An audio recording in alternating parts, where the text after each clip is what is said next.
Quando a Fabiola fala de ensinar tudo a todos, que é uma das preocupações que aparece nos textos, nas obras ligadas ao Projeto Zero, eu me remeto a Comênios, a Didátida Magna, de 1649.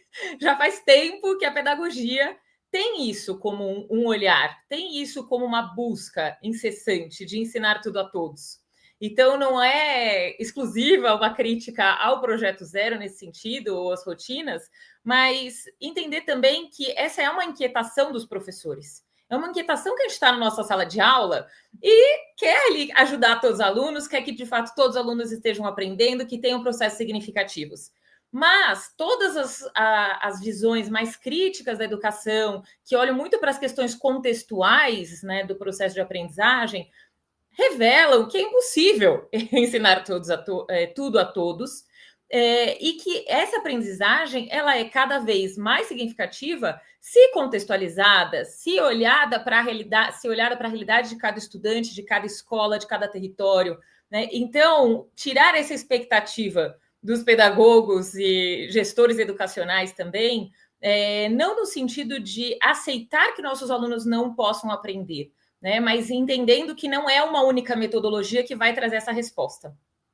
Então, eu acho que, às vezes, a gente fala da bala de prata na educação e ela não existe. Não adianta a gente perseguir isso, né? Achar que aquela agora vai ser a bola da vez e que aquilo vai resolver todos os nossos problemas históricos, né? Então, olhar muito mais para a complexidade do que é a educação e que são várias as soluções e não uma única que vai ajudar a gente a ter uma boa prática na sala de aula.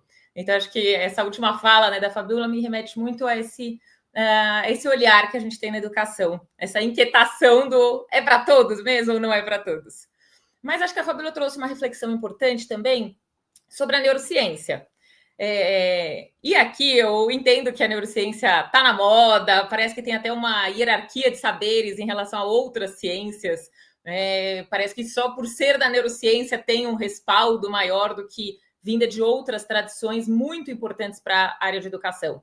E aí o fato de que muitas formas de criação das teorias da neurociência são baseadas em laboratório, não só como o caso, né, do Projeto Zero, que vai a campo também, mas isso eu acho que não invalida a teoria em si. Da mesma forma que a história se baseia em documentos, que as políticas públicas se baseiam em legislação, eles se baseiam em estudos de laboratórios, estudos com métricas, né, muito específicas.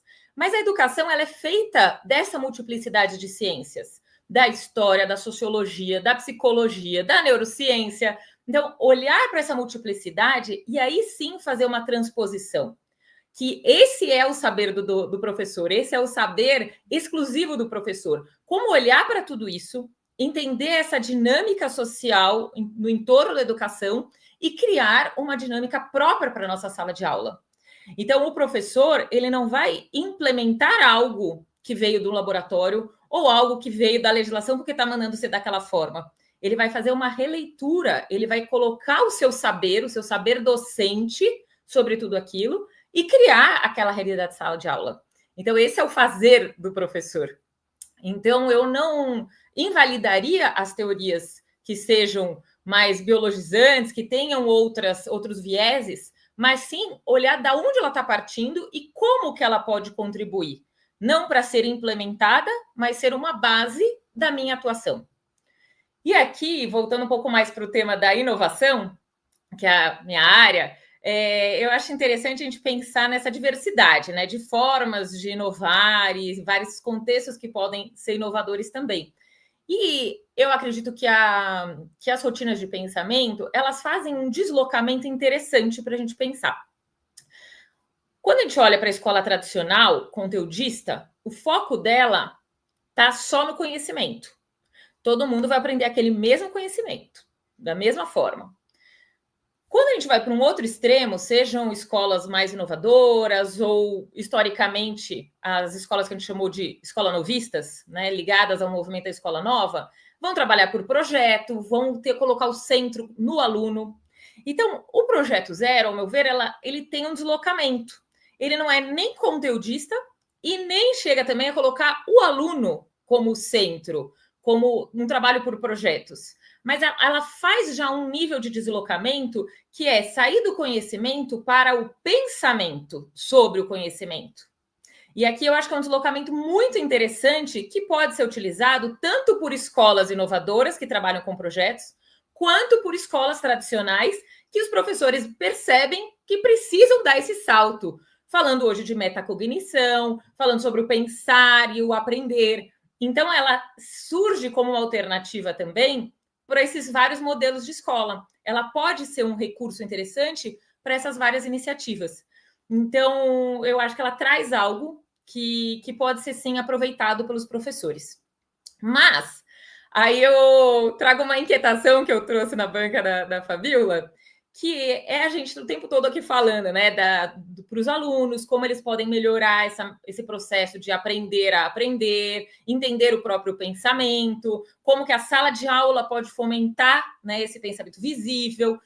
Mas, quando a gente adota uma técnica, um conjunto de técnicas, esse professor, ele também está no seu processo reflexivo, ele também está no seu processo de emancipação, de criação de um pensamento a partir daquela realidade, ou ele só está implementando um manual de técnicas? Então, eu fiz essa provocação, que a gente acabou não saindo com tantas respostas, né, Fabiano? Porque eu acho que vai muito do caso a caso, né, da maturidade desse professor também para adotar essas sugestões, essas propostas.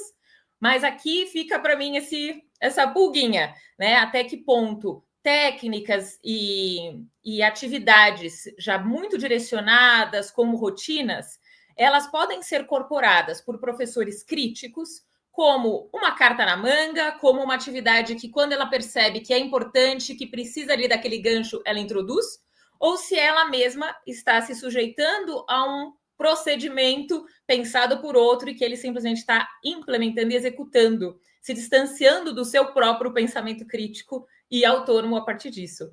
Então, acho que foram mais ou menos essas, né, Fabíola, as minhas considerações na banca, que trago aqui novamente. E queria escutar um pouco também da Ju sobre tudo isso, que é uma grande especialista no tema. Então, mais uma vez, muito obrigada.